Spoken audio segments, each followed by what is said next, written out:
Assalamualaikum warahmatullahi wabarakatuh. Salam sejahtera untuk kita semua. Hari ini kita akan coba untuk menjelaskan materi dari instrumentasi, yaitu khususnya di instrumentasi yang kita sebut dengan pH meter. Tujuan pembelajaran dalam mata kuliah ini, yang pertama diharapkan mahasiswa mengetahui prinsip kerja dari pH meter, yang kedua mengetahui komponen dari pH meter, yang ketiga mengetahui cara kalibrasi pH meter, kemudian mahasiswa mengetahui cara menggunakan pH meter, dan terakhir bagaimana cara merawat pH meter sehingga pH meter tersebut masih dapat digunakan dalam waktu lama. Kalau kita bicara tentang konsep pengukuran atau kita bicara tentang instrumentasi, semua instrumentasi medis itu diciptakan dengan konsep yang hampir sama.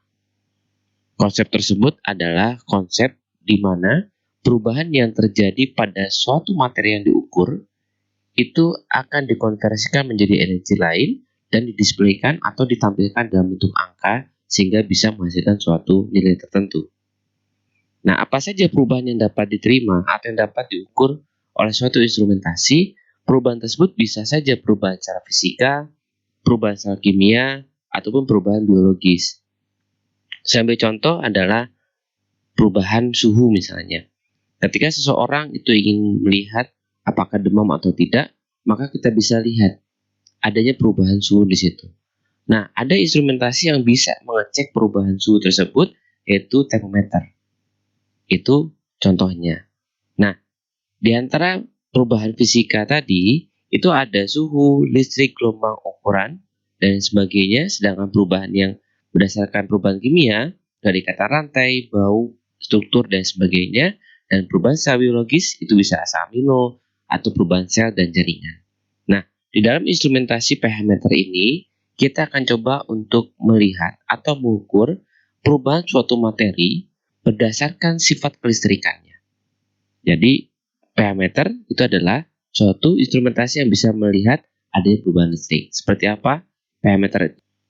Kita akan lihat pH meter itu seperti apa mulai dari cara menggunakannya, kalibrasi, dan sebagainya. Kalau kita lihat dari pengertian pH meter terlebih dahulu, pH meter ini adalah alat yang digunakan untuk mengukur konsentrasi pH atau ion hidrogen dari suatu larutan dengan perbedaan potensial di antara dua elektron yang diberikan. Jadi di sini kita bisa melihat ada kata kuncinya, yaitu dia mengukur konsentrasi pH berdasarkan perbedaan potensial. Nah, pH meter ini mengukur perbedaan potensial antara elektroda pH dan elektroda referensi. Tadi kita ada dua elektroda, satu adalah elektroda pH, yang satu adalah elektroda referensi, sehingga pH meter itu kadang-kala disebut dengan potensio pH meter. Jadi pada dasarnya sebenarnya pH meter itu ada alat untuk mengukur adanya perubahan potensial di antara kedua elektroda. Apa potensial itu? Voltase. Voltase itu adalah listrik. Jadi nilai kelistrikan yang terjadi pada suatu materi. Itulah yang disebut dengan pH meter. Prinsip pH meter pada dasarnya itu mengukur tegangan di antara dua elektroda sehingga menimbulkan suatu arus. Arus listrik yang dihasilkan oleh kedua elektroda tadi kemudian dikonversi menjadi energi lain, dan energi tadi itu akan dikonversi menjadi nilai pH yang sesuai dengan rumus yang telah ditetapkan. Jadi kita akan lihat rumus apa yang dipakai. Kemudian pH meter ini terdiri dari sepasang elektroda, kemudian ada penguat elektronik sederhana, dan atau ada juga alternatif elektroda yang dikombinasikan. Jadi bisa saja sebenarnya elektrodanya itu ada satu buah yang isinya terdiri dari dua elektroda, ataupun dua buah yang satu adalah elektroda pengukuran, satu adalah elektroda referensi. Itu tergantung alat tersebut bagus atau tidaknya. Kemudian ketika kita sudah menggunakan elektroda tadi, sepasang elektroda tadi, baik dalam satu buah ataupun dua buah, itu dilakukan konversi. Konversi tegangan listrik yang dihasilkan itu menjadi satuan pH. Itulah prinsip dari pH meter. Berikut ada sebuah video yang akan saya tunjukkan sama kalian bagaimana pH meter itu prinsipnya di dalam pengukuran. Jadi kita akan lihat bersama-sama, saya akan jelaskan sekilas dalam bentuk film seperti ini. Kalau kita melihat dari air minum, air jus dan sebagainya lah ya, ini kualitas air tersebut salah satunya diukur pH-nya untuk melihat kualitas apakah baik atau tidak. Sama layaknya dengan tubuh kita ukur urin, kita mau membuat satu larutan, itu pun harus diukur berdasarkan nilai pH-nya.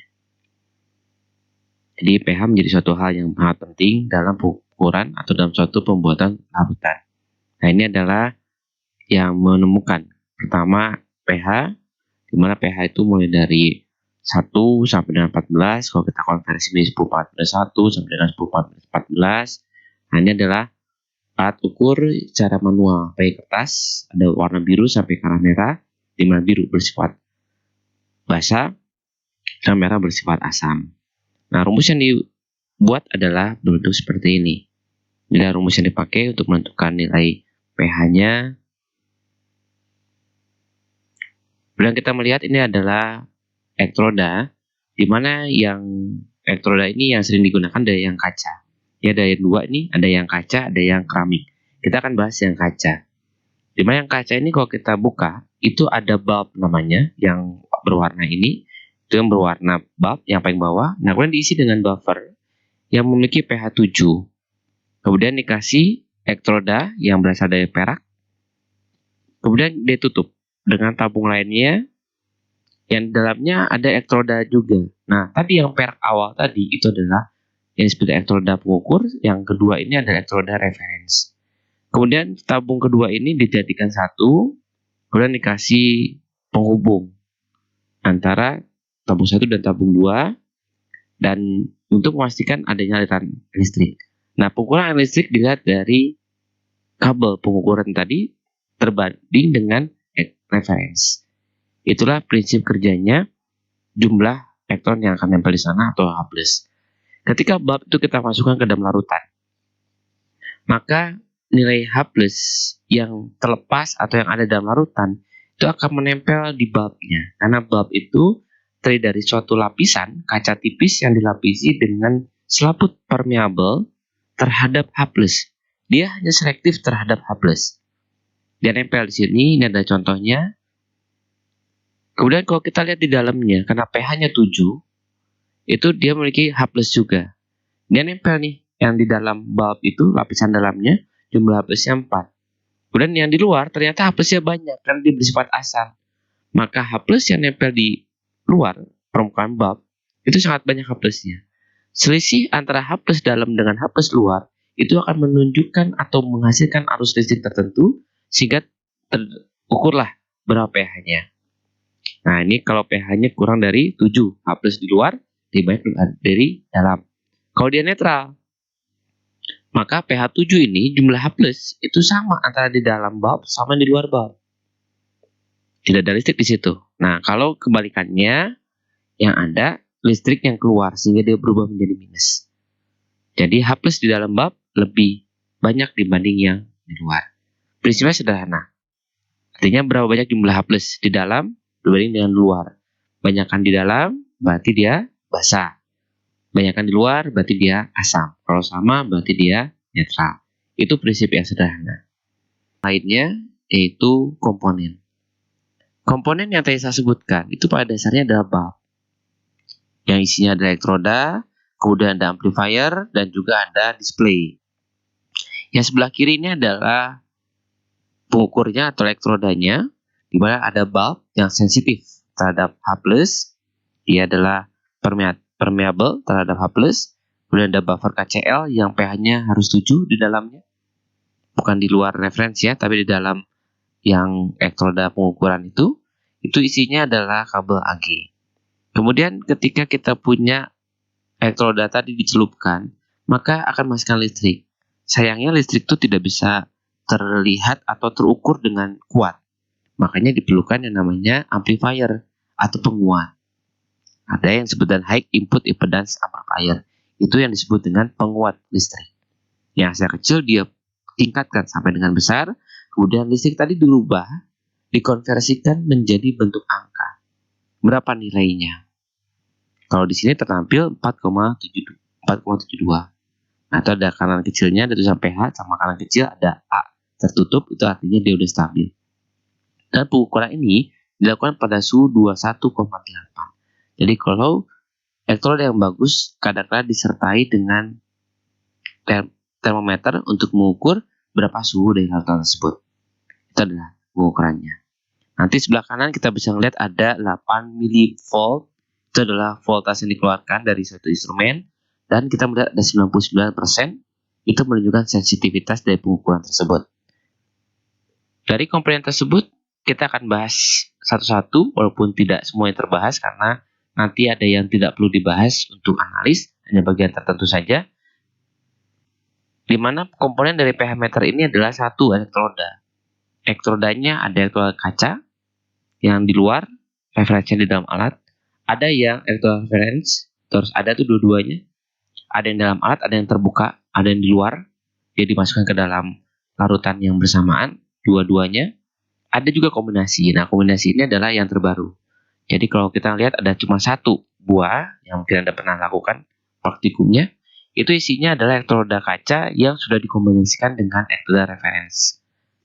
Kemudian ada amplifier, tadi saya sebutkan untuk penguat arus saja. Ketika arus itu masuk ke dalam alat, dikuatkan dengan amplifier. Kemudian ada mikroprosesor yang akan mengubah arus yang diberikan oleh amplifier menjadi tampilan angka.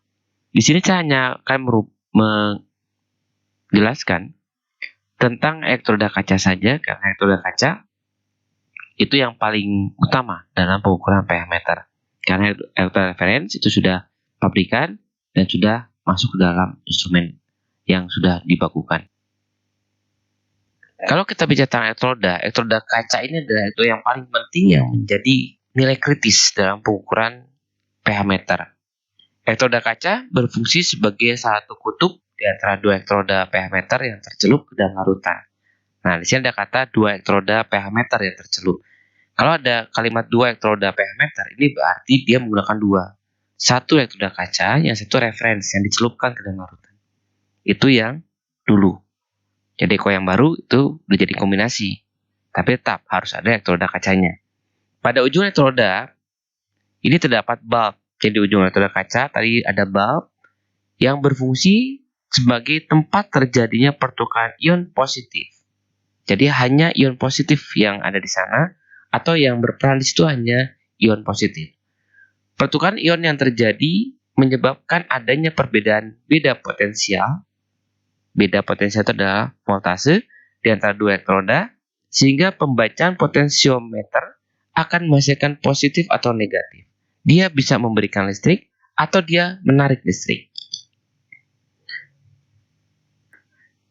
Jika larutan bersifat netral, maka potensiometer tidak ada perbedaan potensial di antara kedua kutub, baik itu elektroda reference ataupun elektroda yang pengukuran.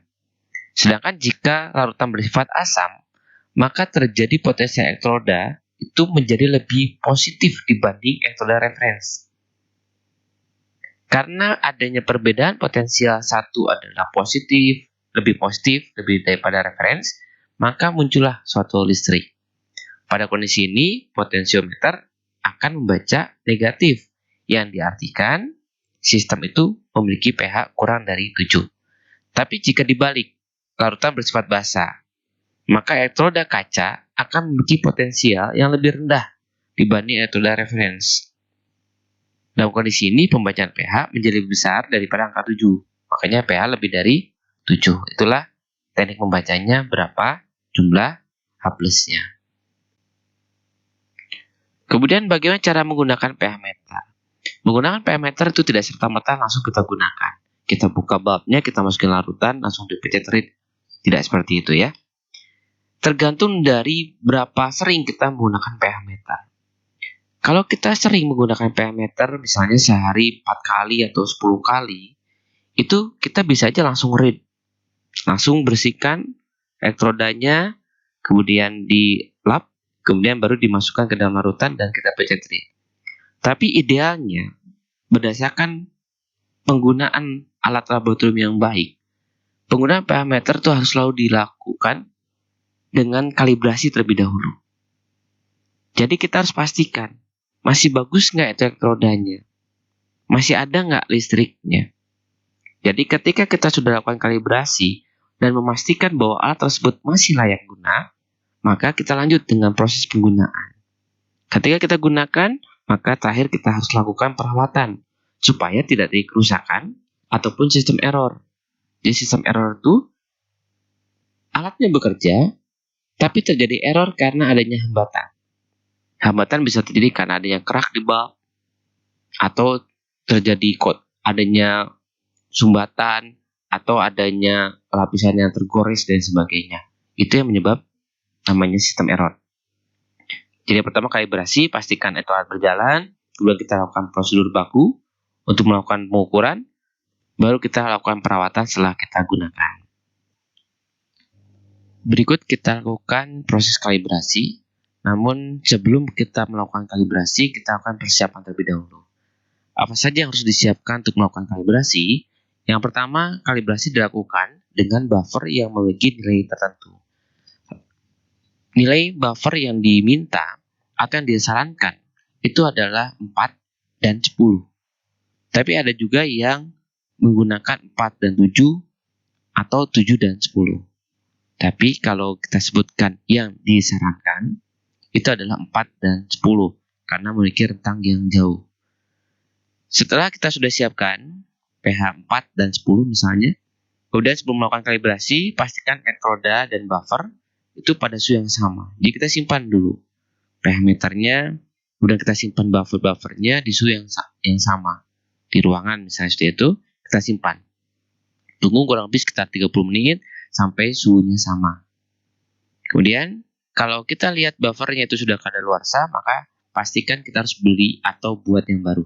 Tidak boleh menggunakan buffer yang sudah kadaluarsa. Kemudian, kalau kita sudah lihat buffernya, pastikan buffer itu disimpan nggak di ruangan yang suhunya terkontrol. Itu kita harus pastikan.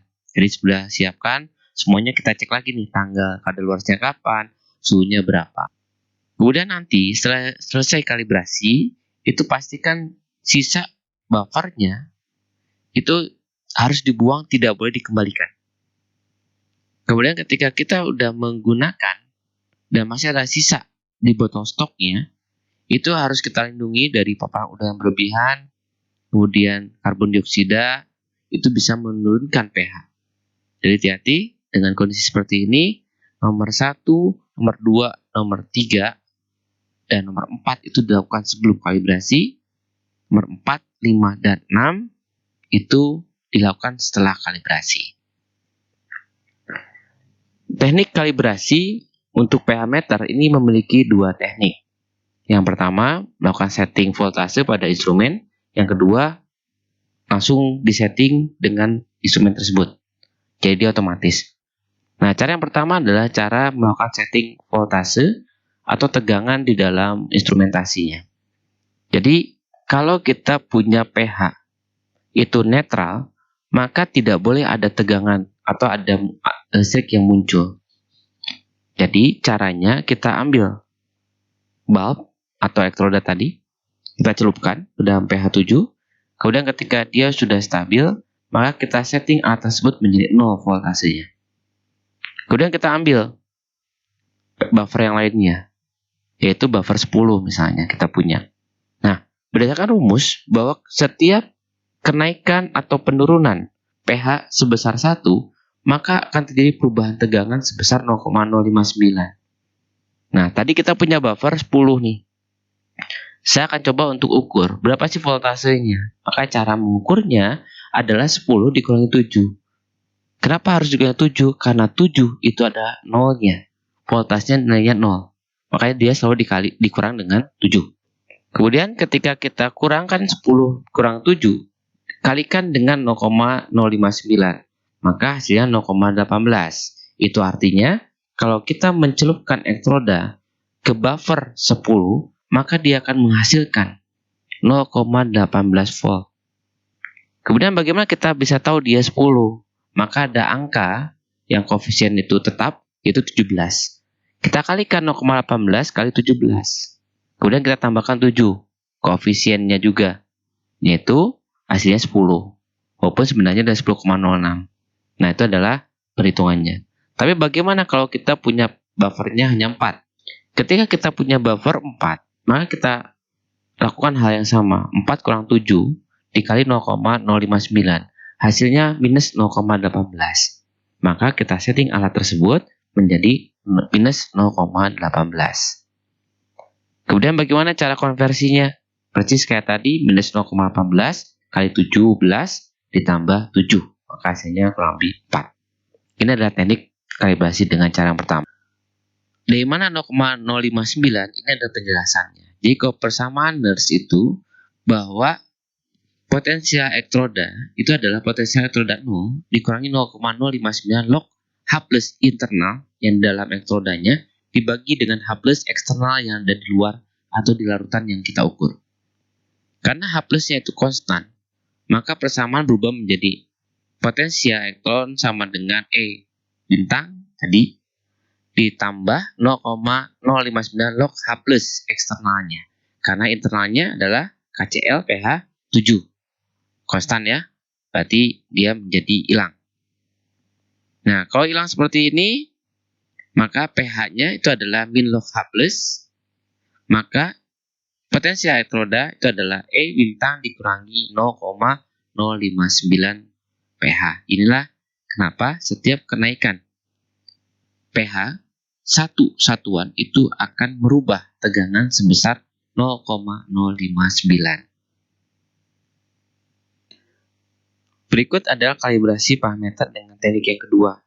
Teknik yang kedua ini dengan teknik otomatis, jadi kita hanya menyiapkan untuk buffernya, sama, buffer rekomendasi adalah 4 dan 10, tapi dalam teknik yang saya jelaskan adalah 7 dan 4. Jadi pertama kita siapkan dua buffer tadi, 7 dan 4, kita simpan di suhu ruang bersama dengan pH meternya, tunggu beberapa saat, kurang lebih 30 menit sampai suhunya stabil semuanya, suhunya sama. Kemudian ketika suhunya sudah kita pastikan sama, baik itu yang ada dalam elektroda dan juga larutan yang akan kita ukur atau yang dijadikan kalibratornya, maka kita masukkan itu elektroda pH-nya.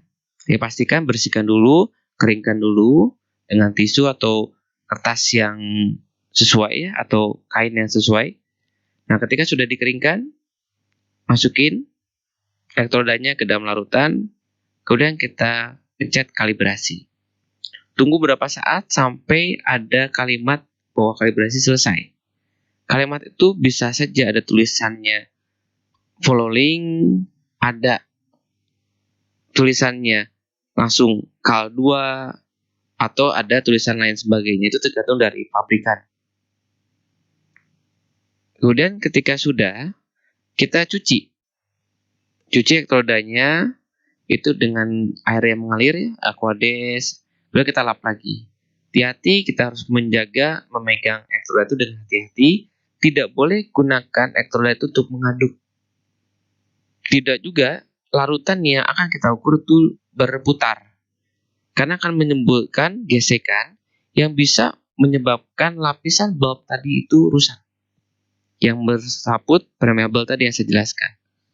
Tapi ada juga buku yang menyebutkan bahwa kalau kita mau mengukur, larutan itu harus diaduk.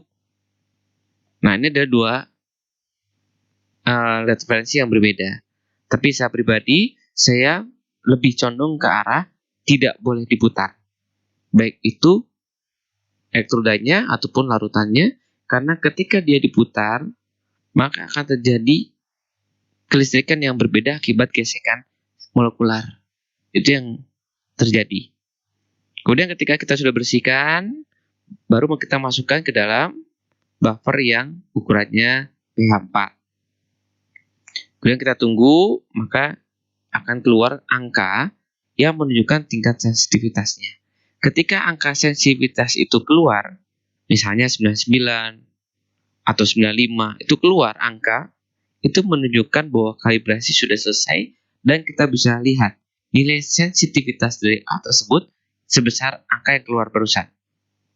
Nah, kalau udah seperti itu, Anda bersihkan. Ketika Anda bersihkan, maka Anda siap untuk mengukur larutan yang lainnya. Bagaimana cara mengoperasikan pH meter ketika sudah selesai kalibrasi? Pada dasarnya sama saja. Semua kita simpan di suhu ruang, kemudian kita cek lagi displaynya. Pastikan yang ada di display adalah mengukur pH, bukan mengukur tegangan. Kadang-kala kalau alat tertentu, kita bisa ukur pH, kita bisa ukur tegangan. Tegangan biasanya diukur untuk menentukan kalibrasi atau dibalik. Dari pengukuran listrik muncullah yang namanya angka. Itu bisa bolak-balik ya. Kemudian ketika kita sudah simpan semuanya, bilas dengan Aquades untuk mencegah adanya kontaminasi sisa larutan yang diuji sebelumnya. Kemudian bersihkan elektroda untuk menghilangkan kelebihan air bilasan. Jangan pernah menggosok bulb. Walaupun itu menggunakan tisu, jangan pernah menggosok bulb, tapi hanya dengan menekan perlahan bulb itu. Kenapa nggak boleh digosok? Karena satu, bulb itu mengandung lapisan yang tipis yang permeable terhadap H+. Ketika digosok, dikhawatirkan membran tersebut tipis bahkan hilang. Yang kedua, bisa saja ketika Anda menggosok bulb tersebut, itu menimbulkan muatan statis. Jadi bagusnya bagaimana? Anda bilas dengan larutan yang diuji sebenarnya. Nggak usah pakai Aquades. Langsung aja bilas dengan larutan yang akan diuji. Sekali, buang, sekali lagi, buang, baru ukur. Itu yang ideal. Tapi kalau misalnya lautan ujinya sedikit, ya Anda harus gunakan Aquades dan dikeringkan. Tapi baik lagi ya, jangan menggosok. Ketika sudah selesai, sudah kita pastikan nggak ada yang dapat mengkontaminasi larutan yang akan kita ukur, maka celupkan elektroda tadi, elektroda yang akan mengukur tadi, atau elektroda pH, ke dalam larutan atau suspensi pengujian. Pengukuran pH selesai ketika pembacaan pH stabil ditandai dengan huruf A yang ditutup. Walaupun ini bukan menjadi standar ya, karena pengukuran ini hanya tergantung dari pabrikan. Ada yang A, cukup yang kita gunakan di laboratorium, itu benar seperti ini, itu berarti dia sudah selesai. Kalau belum selesai bagaimana? Anda harus menunggu. Berapa idealnya? Ideal waktu pengukuran adalah 1 menit. Lebih dari 1 menit berarti ada masalah. Kalau ada masalah, Anda kalibrasi.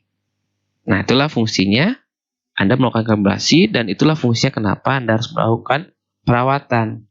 Nah, bagaimana caranya? Supaya pH meter ini bisa terjaga dengan baik, sehingga tidak menyebabkan systematic error, ataupun tidak menyebabkan kerusakan.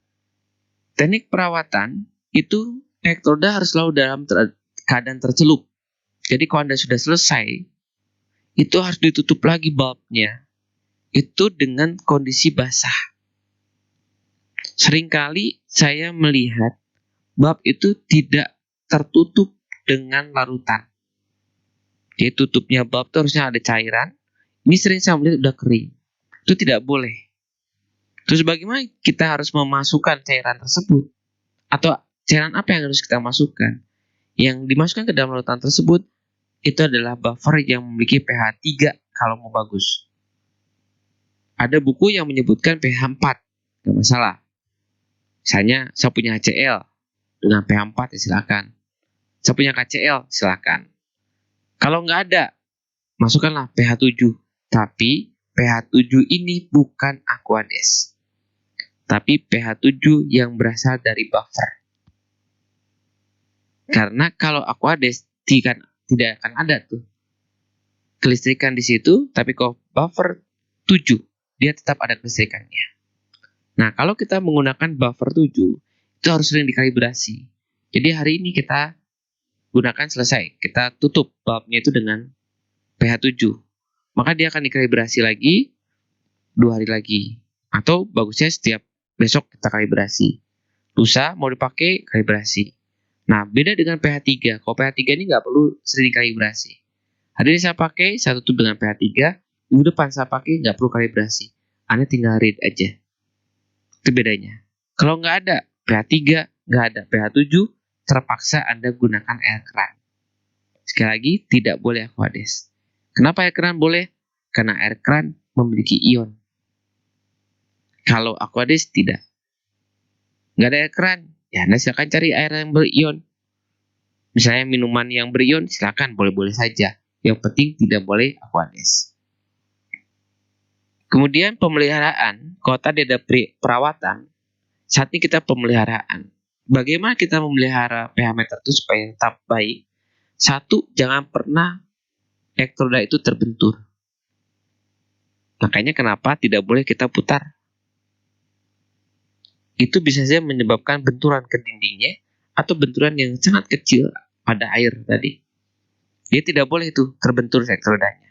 Ya, kalau terbentur, nah itu retak tipis yang tidak terlihat itu bisa saja menyebabkan gangguan. Yang kedua, selalu membersihkan elektroda di larutan yang setelah diperiksa dengan cara bilas dengan Aquades. Jika sudah selesai, bilas dengan Aquades dan dilap dengan kertas khusus. Biasanya mikrofiber yang halus. Itu yang bagus adalah yang dipakai untuk kacamata. Nah, itu yang paling bagus. Kita lap atau minimal dengan tisu yang halus. Tisu kering tapi yang teksturnya halus. Dan sekali lagi, bab tidak boleh digosok. Ditekan-tekan saja sampai kering, kemudian kita simpan. Nah, kalau misalnya elektroda kotor akibat salah pemakaian atau udah lama tidak digunakan, kering situ penutup bulbnya, maka kita bisa bersihkan elektroda tersebut dengan HCl 0,1 molar. Itulah cara perawatan sehingga parameter yang ada di laboratorium itu bisa menjadi awet, dan yang pasti parameter harus terukur dengan baik. Harus dapat mengukur dengan sensitivitas yang sangat baik. Karena kalau kita berhubungan sama pasien, maka nilai yang salah akan menyebabkan diagnosis yang salah. Sekian presentasi saya tentang pH meter. Silakan Anda komentar, bertanya melalui kolom e-learning. Nanti kita akan bahas di sana untuk perbaikan dari materi ini. Selamat belajar. Terima kasih. Mohon maaf ada kesalahan. Assalamualaikum warahmatullahi wabarakatuh. Sukses selalu.